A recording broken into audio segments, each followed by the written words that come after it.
This at Whitney Ward on 27 First News, where your news comes first. Good evening, everyone. Thank you for joining us tonight. I'm Whitney Ward. Dave has the evening off. First at 11, a hot debate in Brookfield Township as a local firefighter is accusing his boss of fraud and saying the township is protecting the fire chief instead of investigating him. John Paul joins us now live in the newsroom with a developing story. John? Yeah, Whitney, Lieutenant Brian Kachaylo says he was approved for sick leave on June 27th, filed allegations against his boss on July 5th, and says since then he has been on an emotional roller coaster ride with Brookfield Township officials. Definitely corruption. Plain and simple, that's the easiest word to describe it. Lieutenant Brian Kachaylo describing his boss, Keith Barrett, accusing the Brookfield Township Fire Chief of fraud and abusing sick and vacation time. Allegations also documented by former employees. Kachaylo says he has hundreds of pages of proof to back up his claims, but after bringing his allegations to the trustees' attention, all he received was a letter saying his accusations were old news. They've never given me the opportunity to sit and speak with them, show them any of the evidence that I have, nothing. So I'm not sure how they base their decisions. They were things that we had known about for some time. They covered a period of years, and there was nothing that we hadn't been previously aware of. And so there was no need for, we felt, for an in-depth investigation. Instead of meeting with him, Kachaylo says the officials only retaliated, seizing his computer and mailing him a letter telling him to avoid the fire department grounds. Fed up, the firefighter contacted dozens of agencies, including the U.S. Department of Labor. The decision by the U.S. Department of Labor that I received today, they confirmed that my claims of retaliation are valid. Township leaders say the fireman is upset because he was passed over for a promotion.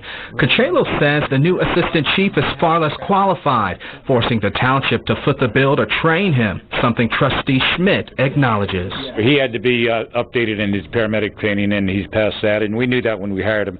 As I said, we weren't hiring a paramedic. We were hiring an assistant fire chief. I'm very concerned for our safety and the safety of the public, and I think that I have every right to be. Well, I forgot to tell you. Now, Kachaylo describes his battle against the township as David and Goliath, vowing not to give up until his concerns are heard. We went looking for a response from Fire Chief Keith Barrett, but we're told he's on a short vacation, Whitney. All right, thank you very much, John.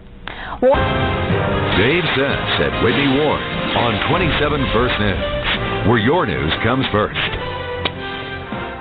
Good evening and thanks for joining us. I'm Dave Sess. And I'm Whitney Ward. Brookfield Township leaders meet this evening to discuss the fate of one local firefighter who was suspended without pay after openly criticizing his chief. And tonight, there's a resolution to this heated debate. John Paul joins us live in the studio with more on the outcome here. John? Hey, Dave, both sides are mum on Brian Kachaylo's future with the department, but acknowledge an agreement was reached and that all parties involved, they're satisfied. Whether it was allegations against Brookfield Township's fire chief or an employee's conduct, Brian Kachaylo's disciplinary hearing could change his life forever. And they don't deserve this. They could lose their house, they could lose everything. And he's 32 years old, and it isn't fair. It's not fair at all. The hearing stems after a battle between the firefighter and his chief, Keith Barrett. He wasn't hired for the assistant chief's position and felt that he should have been. But Kachaylo's supporters don't see it all that way, including a former township employee terminated for also accusing Barrett of misconduct. How many times somebody brings something up to them, their way of handling it is, let's get rid of them and push it under the carpet. Gardner sees this hearing as a witch hunt. It's definitely a retaliation to protect the chief. After spending an hour deliberating, both sides reach an agreement with little to say about the outcome. It got resolved, and to everybody's satisfaction. I don't think either party admitted any fault in this matter, and again, the compromise reached was a good one for both sides. With a conclusion, now township trustees hope to move forward. We'd like to get everybody back to work and happy and get on with the business of running the township.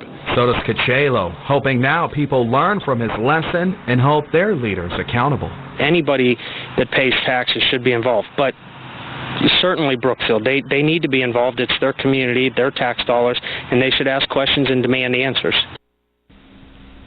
Now, Kachaylo adds if he could change one thing about the circumstances surrounding this hearing, it would be that he voiced the accusations against his fire chief much sooner. Dave, Whitney.